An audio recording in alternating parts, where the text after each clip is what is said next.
All right, we're here with the California Kid. It is Charlie Overbey. How are you, Charlie? Hey, folks. Man, what a history in music. I'm telling you, we're just getting started. Yeah. Where did you grow up? And at what age did you start gravitating to making music? And who were the heroes back then? Oh, I grew up Southern California, Okay. La Habra. And, you know, it was the 70s.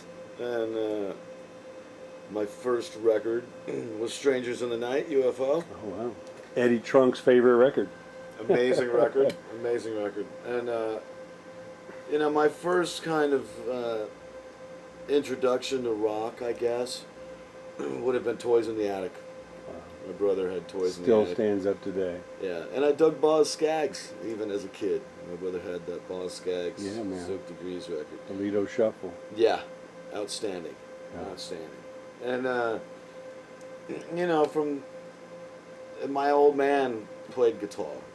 And, you know, the guitar on the back of the record Okay. is my old man's 1947 J45. Wow. And So you're just surrounded by it. The radio was playing. He had the big record collection. Yeah, music and hot rods. My dad was a car guy, you know. And You started seeing it on TV, American Bandstand, or different shows. Yeah, there was a lot of music around, and it was the 70s, man. It was, you know, weed and rock and roll. Oh man. So it was, you know, it was good. And by the time I was a normal kid. I played some sports and stuff. Mm-hmm. But the time I was 15, it was full-blown rock and roll, playing in bands, in rehab. At 15. Wow. Yeah. So it was a pretty fruitful young rock and roll life. Yeah. Sure.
At what age did you start coming into Hollywood and going to the Strip? I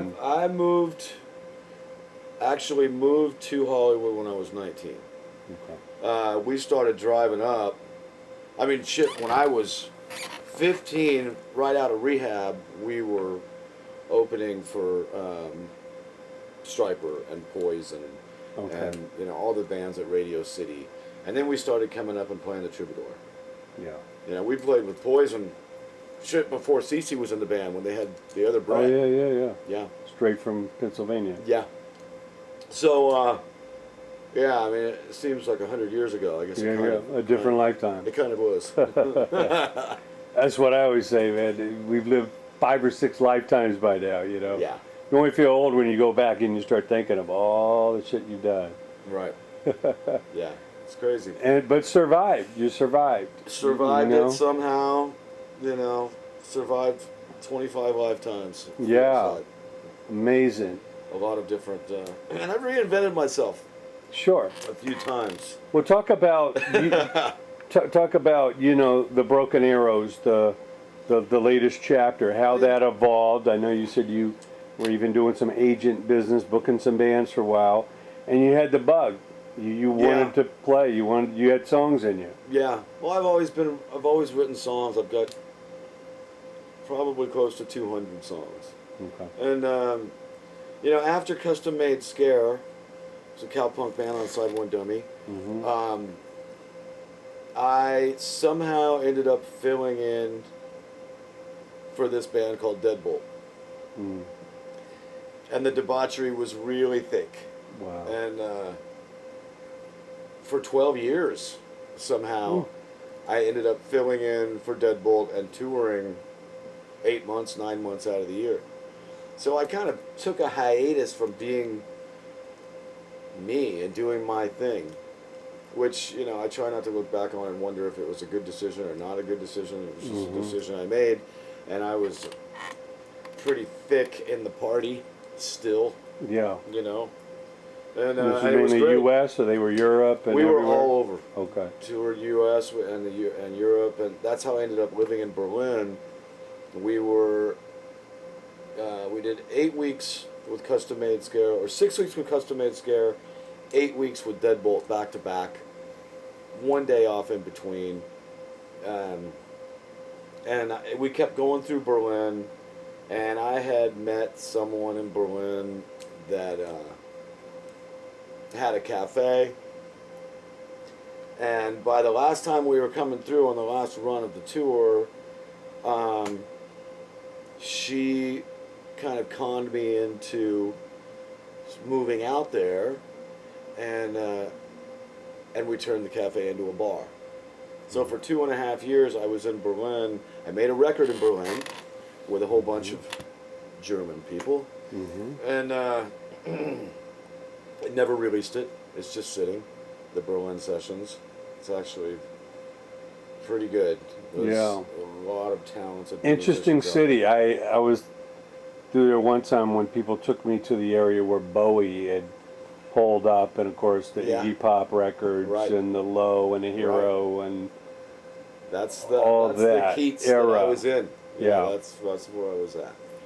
And it was really, really interesting. And so I was there for 2.5 years. And then it finally just came to a point when I guess I was homesick. Yeah. You know? Well, you know, we take a lot for granted here in America until you're gone for a while, and then it's Yeah. like, wow. Yeah. People are complaining Germany about is a little this like and that. America, but it's not California. Right. Well, I think that there's pros and cons to everything. Yeah.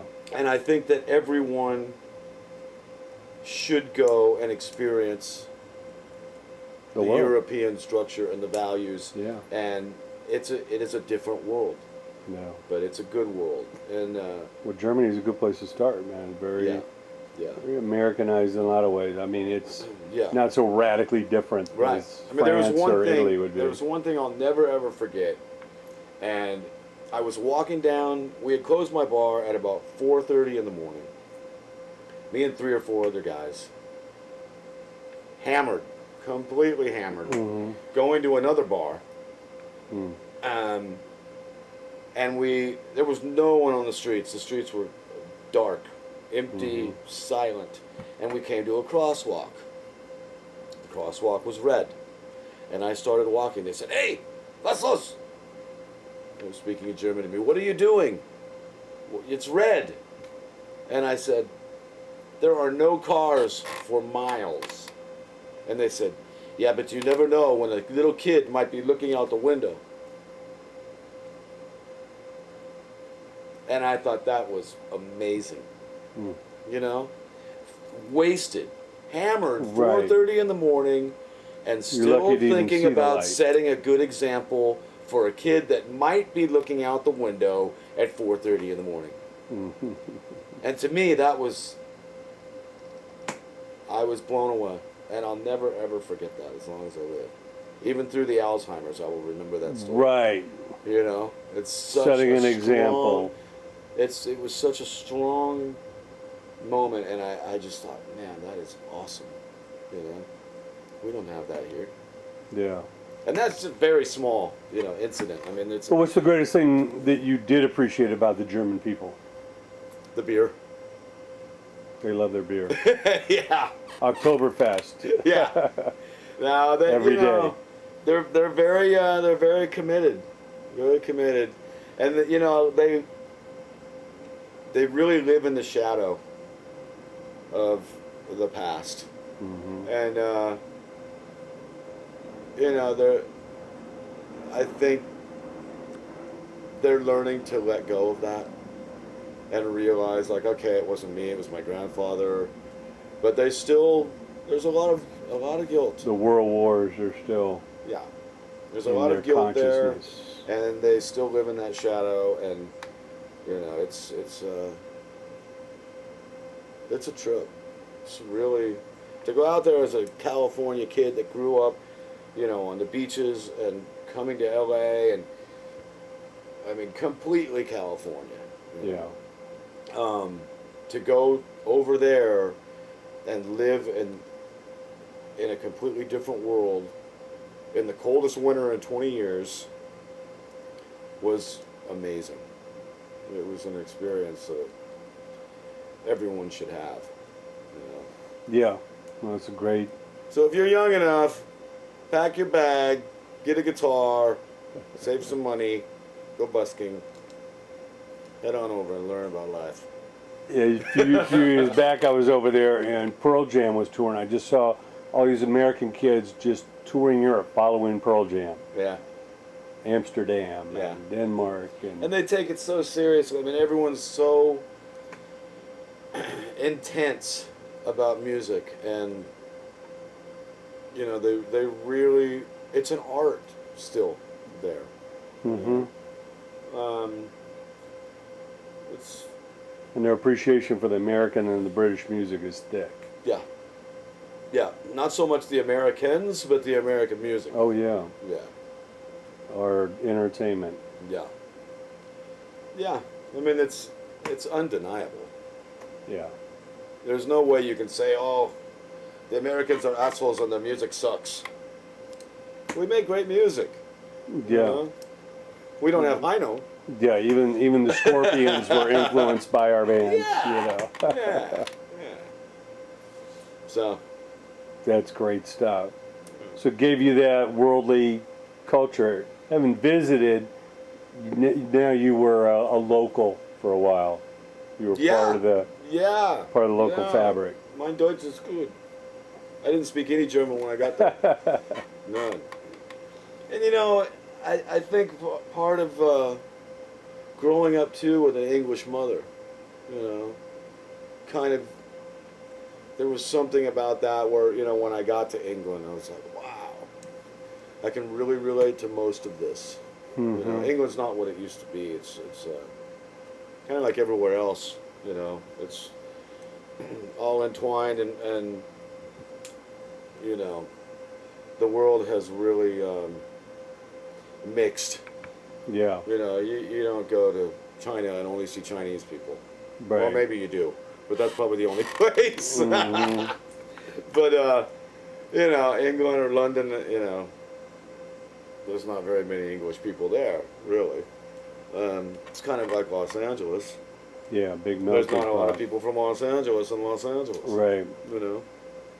So. But being in England, you kind of, you felt the history of the Beatles and the Stones and the Who and. Yeah, I mean, our house was, anytime there was anything with Diana or anything going on in England that was on at 3 in the morning, my mom and my sister were up drinking tea, It's kind of, I guess it's kind of like someone that's into soccer here. Right. That gets up to watch the World Cup. The World Cup at middle of the night. 4 in the morning, 5 in the morning. Yeah, I've been over in France during the Super Bowl, and you got to get up at 3 in the morning to watch the Super Bowl over there. You know? The first time we toured in Europe, the Super Bowl, or it was the World Series.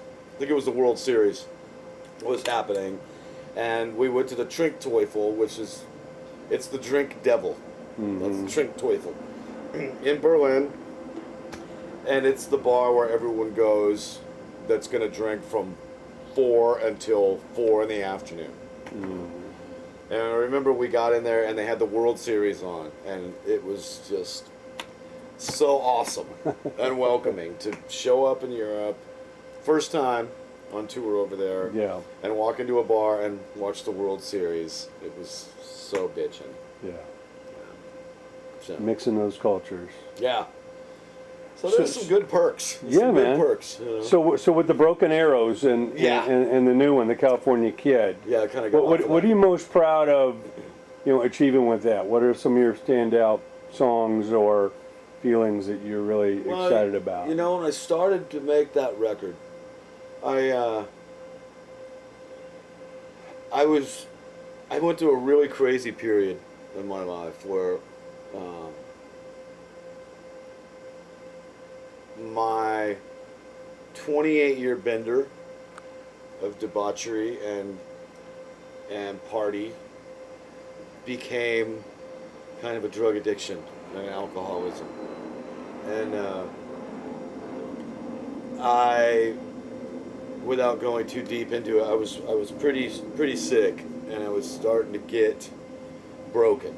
I was coming home with broken bones, and things were not so healthy in my rock and roll lifestyle. Mm-hmm. So it came time for me to make some changes, and I got sober, and which was not a real easy thing to do. But sometimes you just have to do shit that you don't really want to do if you want to keep living, So, in the first year, I got sober, I got divorced, and then my dad died. All in a short time. So, I was starting to make a record, and it was going to make this dark Johnny Cash meets Nick Cave, sort of, if you will, kind of record.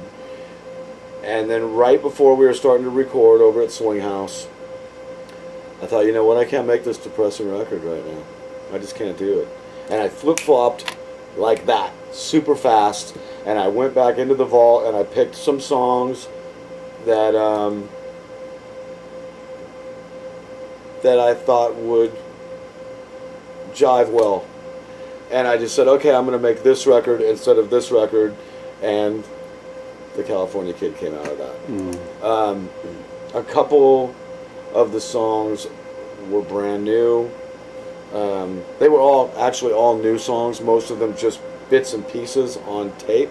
So it was really an interesting and exciting kind of record to A, throw together really quick, B, bring guys in, because I didn't have the band.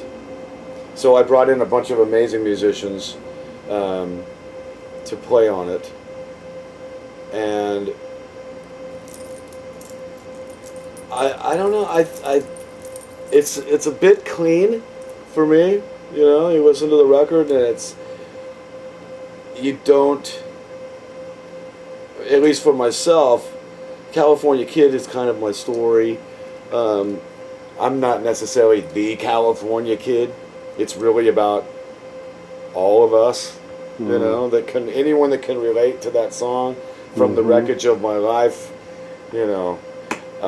it's basically just about there is a better life out there. Yeah. If your life is not so awesome right now, you can recreate yourself. So There's hope. yeah. So, I really love that song because it's got a deep, it's a deep part of me, that song, And 1975, I mean, actually all the songs on this record are really real. From the heart. Damn That Train, stories of loving and losing, and it's a deep record. It's somewhat rolls like this, and it's kind of poppy, and but if you really dig into it, there's some undertone stuff in there that's like, oh yeah, okay, all right, I get it. So It's good, and I put together a band after I finished the record, and I just thought, man, I'm gonna get a bunch of guys that I've known for a long time, that I've always wanted to play with, that are awesome, and that way I know that they're road ready. They already know what they're doing. They've already done it. There's not going to be any whiners, hopefully, and it'll be a smooth band of brothers once you get on the road. So I did that. I grabbed Jimmy James from the Hangmen and the Masons and the Comatones, and Dave James, who was the front man of the Super Bees. Awesome. And at first with Dave, I thought, man, this might be a little bit tricky because Dave's so used to being the front guy. And then I realized Dave's still a front guy. He's just playing guitar. You know what I mean? Which is awesome because the front line is there's some history there. Yeah, man, it's like the starting lineup. You gotta the front line is bring it. Very solid. And then I got this kid Charlie Nachinsky. It was just total divine architecture out of nowhere. Drummer from Providence, Rhode Island, and had just come to town. He's kind of the secret weapon. He sings all the harmonies. He's really great. And then we flip-flop back and forth from, I had a couple different bass players. Joe Ginsberg from Chuck Reagan was playing bass. Ted Russell Camp played all the bass on the record. And ideally, I was hoping that Ted would be able to be in the band, but Ted has his own career and plays with a lot of people as well. So Ginsberg was great for a while, and then we ended up getting Terry Love, and who has been really fun on the road, and another guy that we've all known for a really long time. And then we slide back and forth between Jordan Shapiro on pedal steel and J.C. August, who's a young, awesome, up-and-coming, very talented musician. Sure. Who's doing most of the road work with us. So. And as you play these songs out and really resonate with this material, you start to get a feeling of what the next chapter, what the next album's going to be like. It's been interesting as we play, because it is very guitar-tastic. I'm playing acoustic. Jimmy and Dave are both playing lead. Jimmy James, Dave James, the new James Gang. Pretty awesome. And so as we play, it's gotten more rock. When I started doing it, it was kind of Americana country, which it still has that with the pedal steel, and the songs are kind of written from that old place of acoustic and American folk country kind of vibe. But you put the big guitars in there and that pedal steel, and it's too country to be rock and roll, and it's way too rock and roll to be country. So, we're kind of in a place of we don't really have to put a tag on it. Yeah. They lump us into the outlaw country. But anyway, the songs have kind of started to morph a little bit, and we're getting ready to do a new record with the producer Ted Hutt, who just won a Grammy for Old Crow Medicine Show. But he's amazing. Ted has done. What's it like working with him? What does he bring to the table? He's awesome. He, he's very. He lets you do your thing. But if there is something that he feels should be different, his approach is very subtle. He's English. So, again, working with him, for me, is kind of, I don't want to say like working with my mom, but he's very classy and tasteful about his delivery and having you think about things that he wants you to think about. And he's very smart. And if I've never written with other people, aside from Carrie Kelly. That's a whole other chapter. But I completely trust Ted. You know, if Ted says, you know what, I think you should go with the B idea rather than the A, I won't even question it. I'll just go with it. Because he's done so many amazing records. And he's had some really great successes. And at this point, tired of overthinking all that shit. Yeah. You know, I really needed to find a partner, which I feel Ted to be, is, you know, an equal member. Mm-hmm. I really needed to find somebody that I could listen to and have faith in, and with my stuff, with my writing, you know. And so he's kind of like the partner that doesn't go on the road, the recording end of what you do. Ted, you know, a very good friend. Self-contained. A family. I feel like he's part of my family. Yeah. And I respect him as an artist and as a, you know, a musical almost guru. You know, he's so, which for me at 47 years old, I'm pretty set. I'm pretty stubborn. You know. Mm-hmm.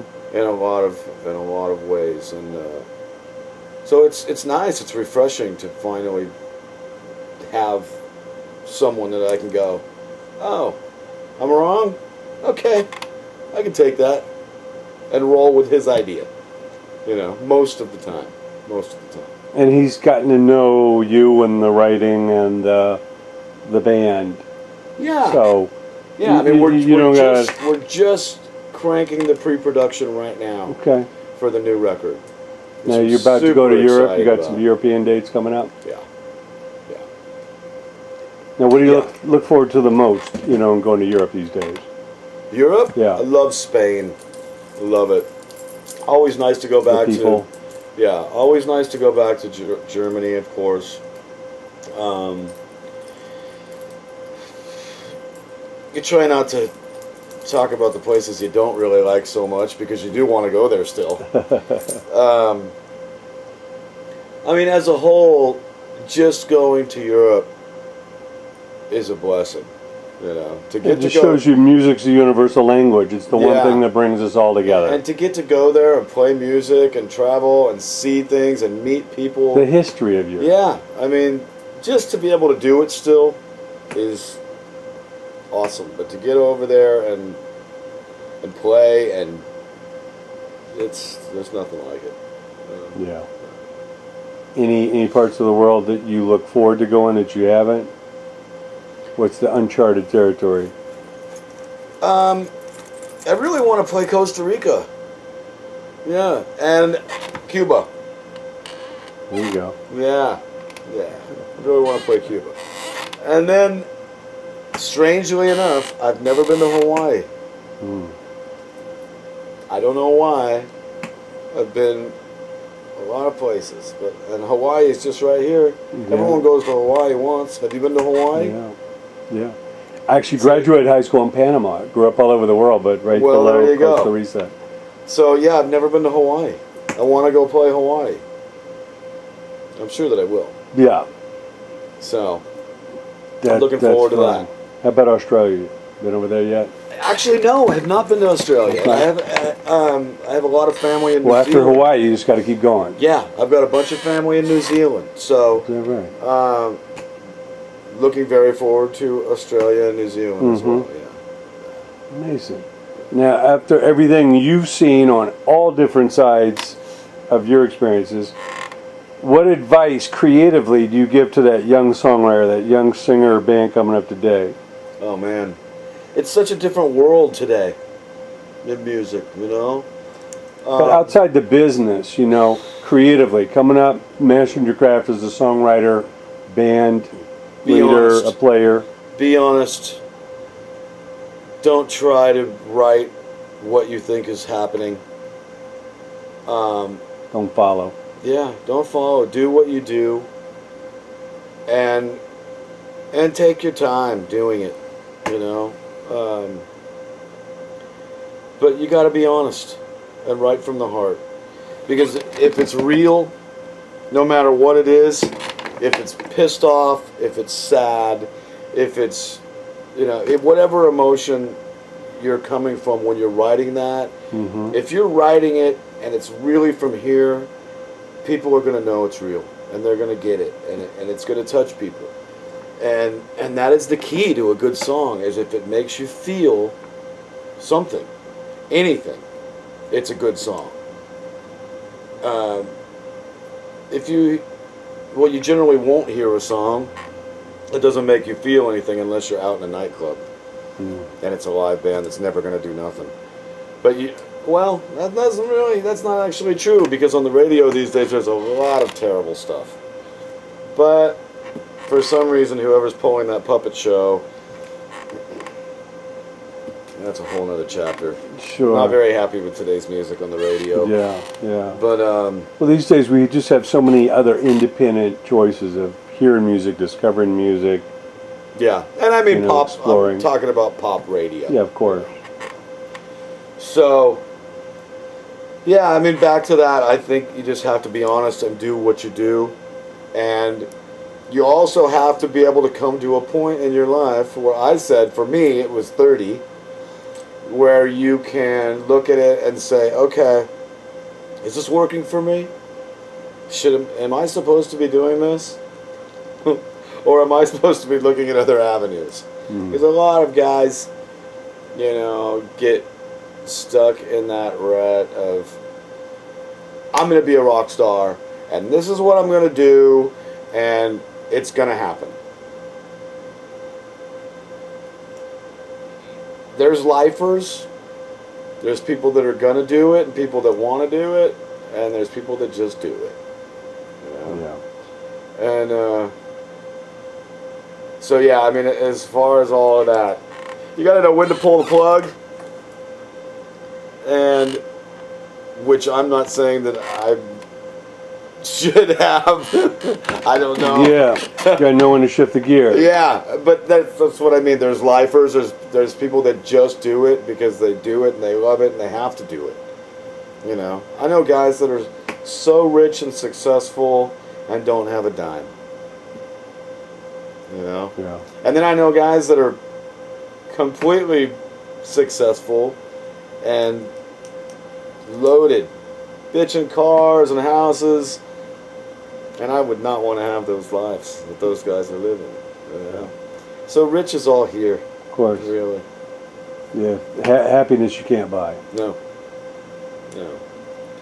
But you can put it on paper and on tape and deliver it. Happiness comes in many different shades. Yeah. And where can people find you online? Where's the link? There's a CharlieOverbey.com. OVERBEY, and they'll link them up with the tour there's dates. stuff all over YouTube. Store, I think if you put in the merch. I think if you put in the brokenarrows.com or it's very easy to find. Yeah, Google your name. Well, it's a real pleasure, Charlie. We'll be spreading the word on the California Kid and the new album to come, and Thank you, buddy. can't wait to see you live. Keep it up. Thank you.